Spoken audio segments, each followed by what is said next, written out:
Aujourd'hui, on va répondre à une question simple. Est-ce que c'est la reprise haussière du marché crypto? Est-ce un début de bull run? On a vu Solana qui nous a fait un fois 2 en 2 semaines, passant ainsi de près de 8 $ à plus de 16 $ avant de rebaisser un peu vers 15 $. On a un Gala qui nous a pris plus 20%. On a Algo qui a fait plus 250%. On a les altcoins qui sont en feu. Maintenant, le Bitcoin a retouché les 18 000 $, mais est-ce réellement le début d'un bull run? Je vais être clair, direct, je ne sais pas. Personne n'a de boule de cristal, on ne sait pas. Généralement, après un marché baissier, il y a une période d'accumulation pendant laquelle le marché latéralise. Il n'y a pas de volatilité, il n'y a pas vraiment de force acheteuse ou de force vendeuse. Et il y a à quelques moments des rebonds, c'est-à-dire on peut avoir un coup qui est poussé, mais après il peut aussi repartir. Donc, ça pourrait être un bull trap pour rechercher les dernières liquidités avant d'aller à la cave, ou alors ça pourrait être juste un rebond pour revenir encore stagner autour des 16 000, 15 000 $. Bref, là, l'avenir nous le dira. Néanmoins, malgré toute cette incertitude qui règne sur le marché, il y avait de bonnes occasions pour faire un bon multiplicateur. Je t'ai pris un exemple avec Solana, je t'ai pris un exemple avec Gala, il y a même les cryptos Metaverse comme Sand et Mana qui ont aussi un peu bougé. Bref, pour ceux qui font du trading, c'était une semaine intéressante. Maintenant, pour les investisseurs, là, ça pourrait pu être un peu plus compliqué. Du coup, j'espère pour toi que tu as un plan pour ce genre de situation dans ton plan global d'investissement. Ça aurait pu être une bonne opportunité pour toi de saisir l'occasion Sol. Là, ça dépend des certitudes. Si tu pensais que Sol était un écosystème solide, malgré la faillite de FTX et tout ce qui s'est passé avant, tu aurais pu placer tes billes et tu aurais eu un x2 facile en moins d'un mois. N'oublie jamais ceci. En période de crise, la liquidité est roi. Cash is king. Il te faut toujours avoir du cash à côté pour ce genre d'opportunité. Maintenant, si tu n'as pas de cash et que tu n'as pas ça dans ton plan d'investissement, tu aurais pu utiliser une seconde technique, c'est le DCA. Mais là, c'est pas un DCA simple du genre, j'achète juste tous les mois ou alors j'achète juste toutes les semaines une certaine quantité d'argent, une certaine quantité de crypto. Non, ça aurait pu être ce que j'appelle du DCA mesuré. Illustration. Si je prends le cas, par exemple, du Sol, sur lequel j'ai fait du DCA mesuré pour un client, je t'explique le concept du DCA mesuré. Le DCA mesuré, c'est le fait d'investir une certaine quantité d'argent une seule fois. Je dis bien une seule fois sur une crypto parce que c'est à très court terme.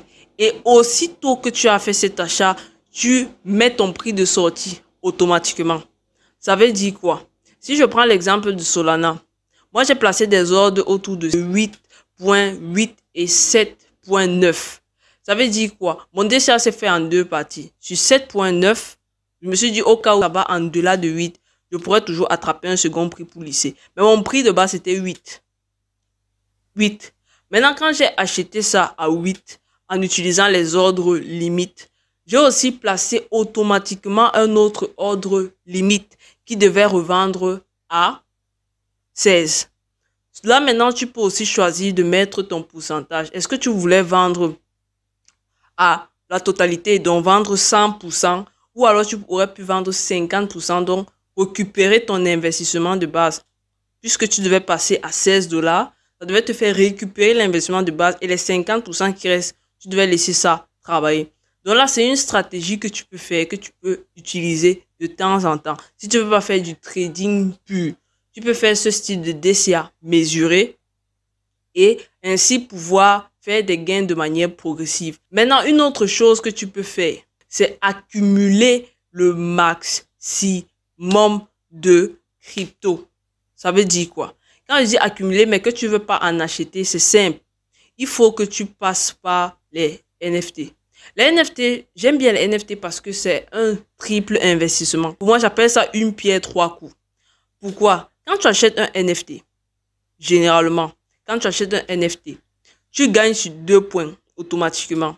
Si le prix du NFT monte, ça veut dire que tu as une plus-value. Ça, c'est le point numéro 2. Si pendant cette montée, il y a une hype sur la crypto, le prix aussi de la crypto monte. Donc là, tu as un double bonus.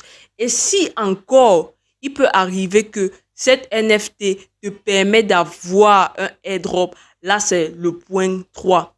Je te donne un exemple. Si tu prends les Bored Ape sur la blockchain Ethereum, qui est le plus grand exemple, quand tu détiens un bike, tu as deux choses. Quand Ethereum monte, ça veut dire que la valeur réelle de ton NFT monte. Mais quand aussi le floor price monte, ça veut dire que tu as deux montées. Tu as la montée sur le prix de la crypto, tu as la montée sur le prix de la collection. Et comme Bored Ape a fait énormément d'airdrops, tu reçois encore d'autres NFT qui ont une valeur qui vient s'ajouter à ton NFT de base. Autre exemple, sur la blockchain Solana, on avait les DeGod, par exemple, qui faisaient beaucoup de collaborations avant qu'ils n'aillent sur Ethereum. Traître. Bref, avant qu'ils n'aillent sur Ethereum, ils faisaient beaucoup de collaborations avec d'autres collections de Solana. Ça faisait quoi? Ça faisait que le simple fait pour toi d'être un détenteur de DeGods va te donner trois choses, pardon. Première des choses, le floor price, comme c'était une blue chip sur Solana, tu étais sûr que le floor price, soit il se stabilise, soit il monte. Deuxièmement, puisque Solana avait le vent en poupe en ce moment-là, tu pouvais toujours avoir une hype qui augmentait, donc le prix du Solana augmentait, donc deuxième montée.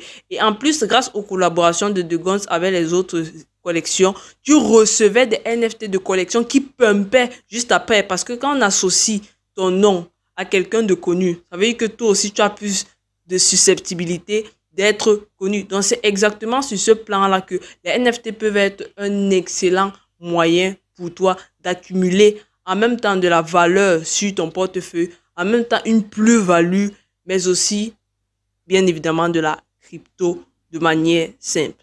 Donc, ça, c'était une vidéo que je voulais juste te faire pour te parler des opportunités que tu peux avoir sur le marché crypto, malgré le fait qu'on soit en bear market. Si tu n'as pas vu ma précédente vidéo sur le bon, ça aussi, ça a beaucoup fait parler sur l'écosystème Solana. Je t'invite à regarder, ça va s'afficher soit à gauche, soit à droite, à ce moment de l'écran, où je t'explique comment est-ce que ce même coin, ce premier même coin de la blockchain Solana a fait entre le 25 décembre 2022 et le 5 janvier 2023 un x100.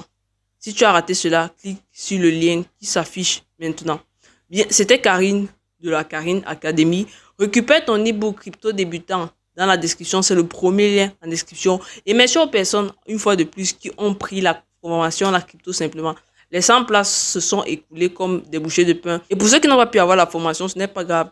Une autre occasion se présentera. C'était juste pour les 100 premiers qui sont passés par le lien. Ceux qui, si vous n'avez pas reçu la formation et que vous avez quand même entré votre nom sur le Google Form, c'est parce que vous étiez après les 100 premiers. N'oubliez pas de me soutenir sur les réseaux sociaux, sur ma page Facebook que je viens de lancer et sur mon Instagram. Les liens sont dans la description. Si tu veux un rendez-vous avec moi, il y a un lien en description juste pour cela. C'était Karine de la Karine Academy. N'oublie pas d'être un crypto actif ou une crypto active et je te dis à la prochaine pour une nouvelle vidéo.